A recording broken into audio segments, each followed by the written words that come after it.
Hi friends, welcome back to Divya's YouTube channel. ಹೇಗಿದ್ದೀರಾ? ಎಲ್ಲರೂ ಚೆನ್ನಾಗಿದ್ದೀರಾ ಅಂತ ಅಂದ್ಕೊಳ್ತಿದ್ದೀನಿ.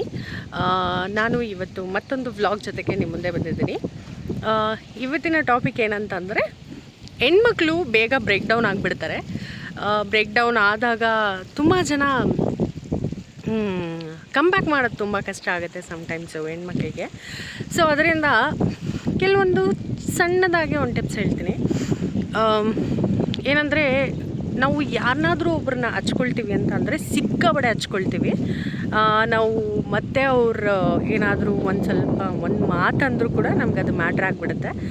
ಅದು ಯಾಕೆ ನಾವು ಆ ಥರ ಮಾಡ್ಕೊಳ್ತೀವೋ ನನಗೆ ಗೊತ್ತಿಲ್ಲ. ಯಾರೋ ವಿಷಯ ಅಂತ ನಾನು ಏನು ಹೇಳ್ತಿಲ್ಲ, ಎಲ್ಲ ಇವಾಗ ನಂದೇ ಅಂತ ತಗೊಳ್ಳಿ.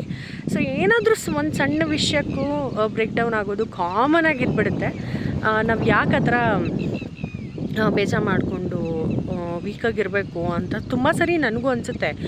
ಆದರೆ ಸಿಚುವೇಷನಲ್ಲಿ ಏನಾಗ್ಬಿಡುತ್ತೆ ಅಂತಂದರೆ, ಪರವಾಗಿಲ್ಲ, ಏನು ಮಾಡೋಕ್ಕಾಗುತ್ತೆ, ನಮ್ಮ ಲೈಫ್ ಇಷ್ಟೇ, ನಮ್ಮ ಮನೆಯವರನೇ ಇಷ್ಟು, ನಮ್ಗೆ ಇದು ಬಿಟ್ಟರೆ ಗತಿನೇ ಇಲ್ಲ ಅನ್ನೋ ಥರ ಒಂದೊಂದು ಸರಿ ನಾವು ಫೀಲ್ ಆಗಿಬಿಟ್ಟು ಅಳೋದು ಕೂಡ ಉಂಟು. ಹತ್ತಿದ್ದೀನಿ ಕೂಡ ನಾನು. ಎಲ್ರಿಗೂ ಇದ್ದೇ ಇರುತ್ತೆ ಈ ಕಾಮನ್ ಪ್ರಾಬ್ಲಮ್ಸು. ಬಟ್ ಏನಂತಂದರೆ, ಬೇರೆ ಯಾರನ್ನಾದ್ರೂ ನಾವು ಫ್ರೆಂಡ್ಸ್ ಮಾಡ್ಕೊಳ್ತೀವಿ ಸಮ್ ಸರ್ಟನ್ ಥಿಂಗ್ಸ್ವರೆಗೂ ಓಕೆ. ಸರ್ಟನ್ ಥಿಂಗ್ಸ್ ಅಂತಂದರೆ, ಈಗ ನಾವೆಲ್ಲಿವರೆಗೂ ಅಂತಂದರೆ, ಯಾರು ಸಮಾಧಾನ ಮಾಡ್ತಿರ್ತಾರೆ, ಒಂದು ಸ್ವಲ್ಪ ಟೈಮ್ ಸಮಾಧಾನ ಮಾಡ್ತಾರೆ. ಆರ್ ನಮಗೆ ಒಂದು ಫ್ರೆಂಡ್ಶಿಪ್ ಬೇಕಂತ ಅಂದ್ಬಿಟ್ಟು ಸುಮಾರು ದಿನ ನಮ್ಮ ಜೊತೆನೇ ಇರ್ಬೋದು, ಇರಲ್ಲ ಅಂತ ಏನಿಲ್ಲ, ಸ್ವಲ್ಪ ದಿನ ಇರ್ಬೋದು. ಬಟ್ ಆಮೇಲೆ ಇವತ್ತು ಸಣ್ಣದಾಗಿ ಅದು ಪ್ರಾಬ್ಲಮ್ ಇರ್ಬೋದು ಫ್ಯಾಮ್ಲೀಲಿ, ನಾಳೆ ದಿನ ಅದೇ ಒಂದು ರೀಸನಲ್ಲಿ ದೊಡ್ಡದಾಗಿ ಕನ್ವರ್ಟ್ ಆಗಲ್ಲ ಅನ್ನೋ ಡೌಟೇ ಬೇಡ. ಅದಂತೂ ಹಾಗೆ ಆಗುತ್ತೆ. ಗಂಡು ಮಕ್ಳು ಏನು ಮಾಡಿದ್ರು ನಡೆಯುತ್ತೆ, ಬಟ್ ಹೆಣ್ಮಕ್ಳು ಒಂದೊಂದು ಸಣ್ಣ ವಿಷಯಕ್ಕೂ ಎಲ್ಲನೂ ಮ್ಯಾಟ್ರ್ ಆಗುತ್ತೆ. ಸೊ ಹಾಗಾಗಿ ನಾವು ಹೇಗಿರಬೇಕು ಹಾಗೇ ಇರಬೇಕು. ನಾನು ಹೇಳೋದು ಏನಂತಂದರೆ, ಹೆಣ್ಮಕ್ಳು ಯಾವಾಗೂ ಸ್ವಲ್ಪ ಇಂಡಿಪೆಂಡೆಂಟ್ ಆಗಿರಬೇಕು. ಇಂಡಿಪೆಂಡೆಂಟ್ ಅಂದ ತಕ್ಷಣ ಫುಲ್ಲು ಇಂಡಿಪೆಂಡೆಂಟ್ ಅಲ್ಲ, ಫ್ಯಾಮ್ಲಿ ಜೊತೆಗೆ ಮ್ಯಾನೇಜ್ ಮಾಡ್ಕೊಳ್ಳೋ ಅಂಥ ಕೆಪಾಸಿಟಿ ಸೀರಿಯಸ್ಲಿ ತರಿಸ್ಕೋಬೇಕು. ಏನಾದರೂ ಮಾಡ್ತಾರೆ ಅಂತಂದರೆ, ಈಗ ಯಾರಾದರೂ ಏನಾದರೂ ಮಾತಾಡ್ತಾರೆ ಅಂತಂದರೆ, ನಾವು ಇಂಡಿವಿಜುವಲ್ ಆಗಿರ್ತೀವಿ ಅಂತ ಅವ್ರಿಗೆ ತೋರಿಸಿದ್ರೆ ಅದನ್ನು ನಾವು ಮಿಸ್ಯೂಸ್ ಮಾಡ್ಕೊಳ್ಬಾರ್ದು ಅನ್ನೋದು ನನಗೂ ಒಂದು ಥಾಟು.